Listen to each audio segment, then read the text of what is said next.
গতকালকের এত ঝুম বৃষ্টিতে আমি কি করলাম, কি রান্না করলাম, কিভাবে সারাটা দিন স্পেন্ড করলাম আর কোথা থেকে খাঁটি মধু চলে এসেছে সেটা নিয়েই থাকছে আমার ব্র্যান্ড নিউ ব্লগ।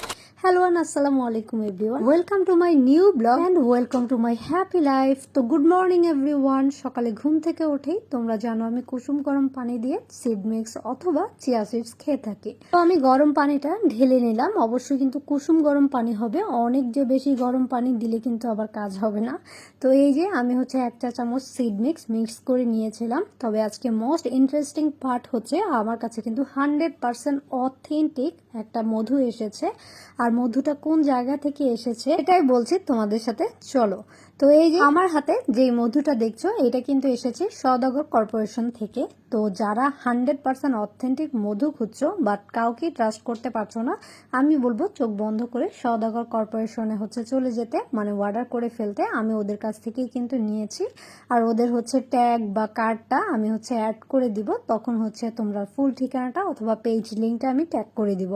তো এই মধুটা তোমরা কি করবা, খুব সুন্দর করে একটু ঝাঁকি দিয়ে আমি হচ্ছে ঝাঁকি দিয়ে দেন 1 চা চামচ নিয়ে তারপর হচ্ছে কুসুম গরম পানিটার সাথে মিশিয়ে ফেলেছি।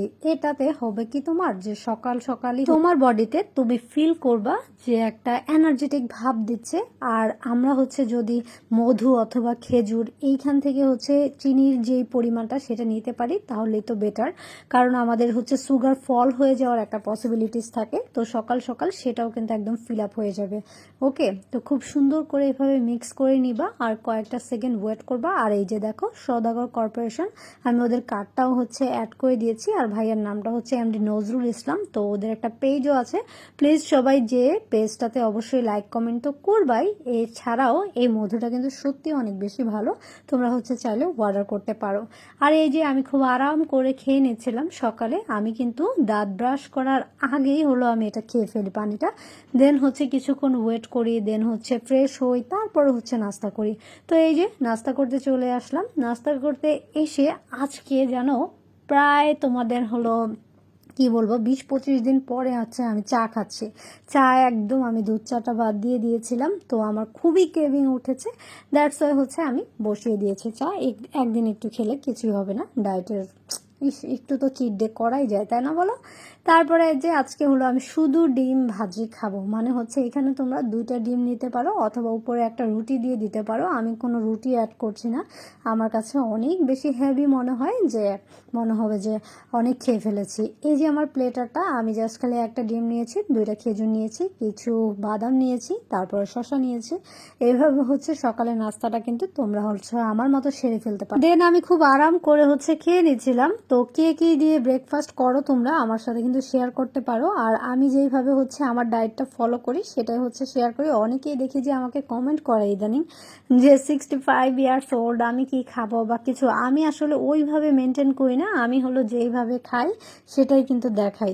তো চাইলে হচ্ছে তোমরাও ট্রাই করতে পারো। দেন হচ্ছে খুব আরাম করে চাটা খেয়ে নিচ্ছিলাম অনেক দিন পরে। আর কি মুগ ডাল দেখে কি বুঝতে পেরেছো বাহিরে ঝুম বৃষ্টি আর আমার বাসায় খিচুড়ি রান্না হবে না, এটা কি হলো বলো তো দেখি। তো ওই যে আগের দিনের যে মাটনটা রান্না করা ছিল, আর আমার ফ্রিজে সব সময় হচ্ছে মাটন অথবা চিকেন এভাবে হচ্ছে ডিপে একটা বক্সিং করাই থাকে, যেন জাস্ট নামিয়ে রান্না করে ফেলতে পারি। তো আমি খিচুড়িটার সাথে এটা মিক্স করে দিতে চাচ্ছি খুব ভালোভাবে কষিয়ে। দেন আমার খিচুড়িটা হতে থাক। অ্যান্ড দেন হচ্ছে মাঝখানে অনেক কাজ করেছি, আমি হচ্ছে শ্যুট করেছি, শাওয়ার নিয়েছি, দেন নামাজ পড়তে এসেছি। নামাজটা দেখালাম এই জন্যই, কন্টেন্ট ক্রিয়েটাররা আসলে সবই করে, ঠিক আছে? তো এটাকে আবার নেগেটিভলি কেউ নেবেন না। পরে তো খাওয়া দাওয়া করতে চলে এসেছি। আমার খিচুড়িটা কিন্তু মাশাল্লাহ অনেক ভালো হয়েছিল। আমি একটা ডিম ভাজি করেও নিয়েছিলাম, তো ওইটা হলো পরে মনে হয় আমার প্লেটে নিয়েছিলাম, আমার আসলে মনে নেই। আর আচারটা দিয়ে খুব মজা লাগছিল। আমি কিন্তু আমার সারাটা দিন সবার সাথে শেয়ার করি, তোমরাও কিভাবে তোমাদের সারাটা দিন কাটাও, কিভাবে করে স্পেন্ড করো চাইলে কিন্তু আমাকে জানাতে পারো। আর সবাই তো আমার ব্লগগুলো অনেক বেশি পছন্দ করে, মাশাল্লাহ। সবাই একটু কাইন্ডলি একটু করে শেয়ার করে দিবেন। আর আমার খিচুড়িটা দেখেন, জাস্ট মাশাল্লাহ, লুকস ওয়াসাম। তো আমার ভিডিওসগুলো দেখে অবশ্যই সবাই আমার জন্য একটু দোয়া করবেন, সবার দোয়াতে আমাকে রাখবেন। আর মাশাল্লাহ বলতে কিন্তু ভুলবেন না। আর রাতে কি খাবেন বলেন তো দেখি? রাতে হচ্ছে এরকম করে ছোলা মাখিয়ে খেতে পারেন। Thanks for watching. আসসালামু আলাইকুম এভরিওয়ান, বাই বাই।